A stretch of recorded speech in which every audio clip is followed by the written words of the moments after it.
ناصر الدین البانی نے اس کا بھی یہ عقیدہ کہ حضور کی بارگاہ میں صلاۃ و سلام پیش کرنا یہ کوئی ضروری نہیں ہے، جبکہ فرشتے یہاں سے پہنچا دیتے ہیں۔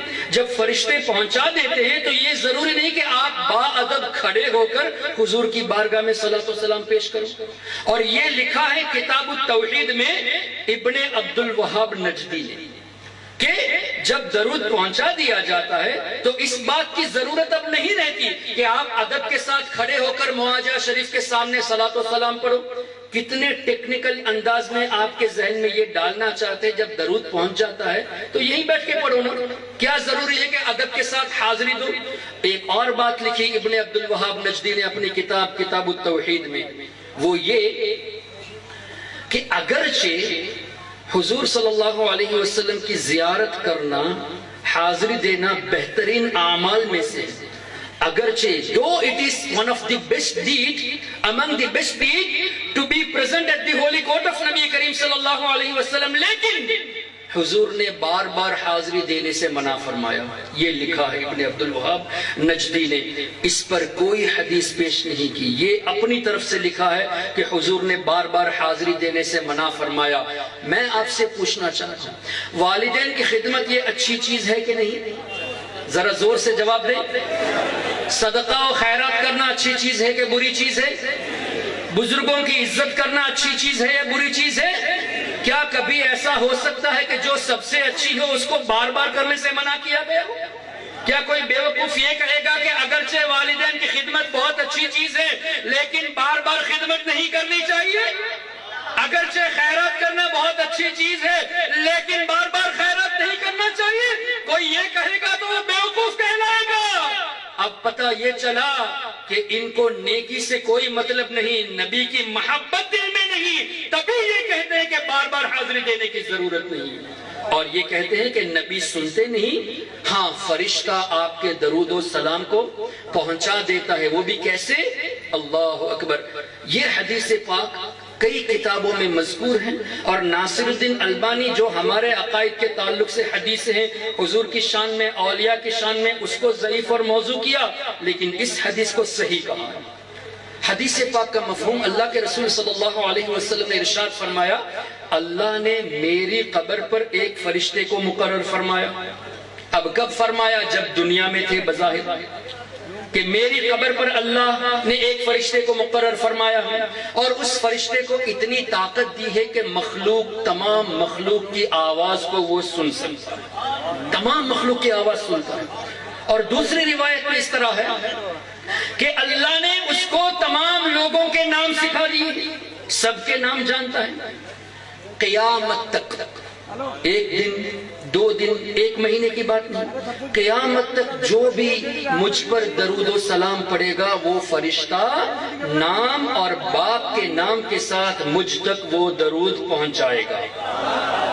اب یہ کس کی بات ہو رہی ہے؟ اس فرشتے کی جو حضور کے روضہ انور کی خدمت کے لیے مقرر ہے، یعنی مخدوم کی طاقت، مخدوم کی قوت سماعت، اور قوت سماعت کیسی؟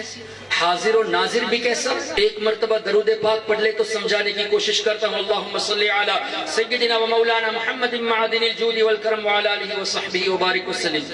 ہم یہاں تقریباً 1000 یا 1500 جتنے بھی لوگ ہیں، ہم سب نے درود پڑھا۔ کیا صرف آپ لوگ یہاں درود پڑھے ہیں یا دنیا بھر میں درود ابھی پڑھا جا رہا ہے؟ ریسرچ کے مطابق 1 منٹ خالی نہیں جو اذان سے خالی ہو، کوئی بھی 1 منٹ اذان سے خالی نہیں۔ اگر کسی نے اشہدو ان لا الہ الا اللہ کے بعد حی علی الصلاۃ پڑھا تو اذان مکمل نہیں ہوئی، جب تک اشہدو ان محمد رسول اللہ نہ پڑھے، اور جب یہ پڑھیں گے تو درود و سلام پڑھنا پڑے گا۔ اور اقامت، اشہدو ان لا الہ الا اللہ کے بعد حی علی الصلاۃ کہے تو اقامت بھی کمپلیٹ نہیں، وہاں بھی حضور کا نام ضروری، اور نام سننے کے بعد درود پاک پڑھنا ضروری۔ ٹھیک ہے، تھوڑی دیر کے لیے مان لیتے ہیں کہ دنیا میں کسی نے اذان نہیں دی، تھوڑی دیر کے لیے مان لیتے ہیں۔ نماز جو خاص اللہ کی عبادت ہے وہ بھی کمپلیٹ نہیں جب تک السلام علیکم ایھا النبی نہ پڑھو۔ اور نماز تم بھی پڑھتے ہو، اے وہابی، ہمارا سنی بھی پڑھتا ہے، تم بھی درود پڑھتے ہو، تم بھی نماز میں سلام پڑھتے ہو۔ اس کا مطلب دنیا میں کوئی ایسا وقت خالی نہیں، ایسا وقت نہیں جو درود سے خالی ہو۔ اب حدیث کی روشنی میں ایک شخص جے پور میں درود پڑھ رہا ہے، کوئی شخص دلی میں پڑھ رہا ہے، کوئی اجمیر میں پڑھ رہا ہے، کوئی ساؤتھ انڈیا میں، کوئی دوسرے ملک سری لنکا میں، کوئی امریکہ میں، کوئی کینیڈا میں، کوئی یورپ میں، دنیا کے ہر خطے میں درود پڑھا جا رہا ہے، وہ خادم فرشتہ حدیث کے مطابق تمام لوگوں کی آواز کو سن رہا ہے۔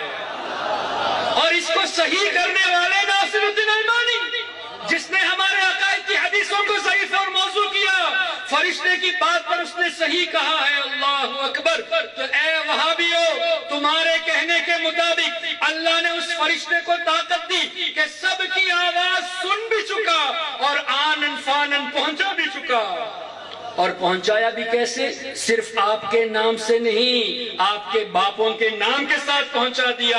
فرشتہ جانتا ہے تمہارا نام کیا ہے، تمہارے باپ کا نام کیا ہے۔ فرشتہ جانتا ہے دنیا میں کتنے لوگ درود پڑھتے ہیں، ایک جگہ بیٹھ کر سب کی آواز سنتا ہے، سب کا درود سنتا ہے، سب کے ناموں کو جانتا ہے، باپوں کے ناموں کو جانتا ہے، اور اسی وقت کینیڈا میں پڑھنے والے کا درود بھی پہنچاتا ہے، آسٹریلیا میں پڑھنے والے کا درود بھی پہنچاتا ہے، جے پور میں پڑھنے والے کا درود بھی پہنچاتا ہے۔ کبھی آپ نے سنا کسی وہابی نے اس پر اعتراض کیا ہو؟ کیسے ممکن ہے ایک ہی وقت میں سب کا درود سنے، کروڑوں کا درود سنے ایک ہی وقت میں؟ How is it possible? اور ایک ہی وقت میں پہنچا بھی دے، اور یہ سب کے نام کو بھی جانے، باپ کے نام کو بھی جانے۔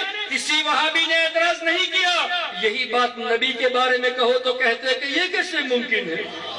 تو کیا پتا چلا؟ نبی کی محبت نہیں ہے، نبی کی محبت دل میں نہیں ہے۔ یہی بہت عظیم فرق ہے سنی اور غیر سنی میں۔ محترم حضرات، اب وہ فرشتہ پہنچاتا ہے۔ میں آپ سے یہ پوچھنا چاہتا ہوں، ان کے عقیدے کے مطابق نبی سنتے نہیں، فرشتے کے پہنچانے پر سنتے ہیں؟ ارے سنتے نہیں تو فرشتہ پہنچاتا کس کو ہے؟ اگر حضور سنتے ہی نہیں تو فرشتہ پہنچاتا ہی کیوں ہے؟ اور اس کی تائید سرکار نے دنیاوی زندگی میں بتا دی، کر دی کہ فرشتہ پہنچائے گا، میں سنوں گا۔ ارے سنتے ہیں تبھی تو فرشتہ پہنچاتا ہے۔ اب وہی بات یاد آ گئی خطیب مشرق والی ان کی کہ دیوبندی بولتا ہے مگر سمجھتا نہیں۔ یہ کہتا ہے کہ نبی نہیں سنتے، فرشتے پہنچاتے ہیں۔ ارے سنتے ہیں تبھی تو پہنچاتے ہیں۔ اور ہم یہ بھی کہہ دیتے ہیں جب ایک خادم کو اللہ نے اتنی طاقت دی تو مخدوم کی طاقت پر اعتراض کرتے ہو، کیسے بے وقوف ہو؟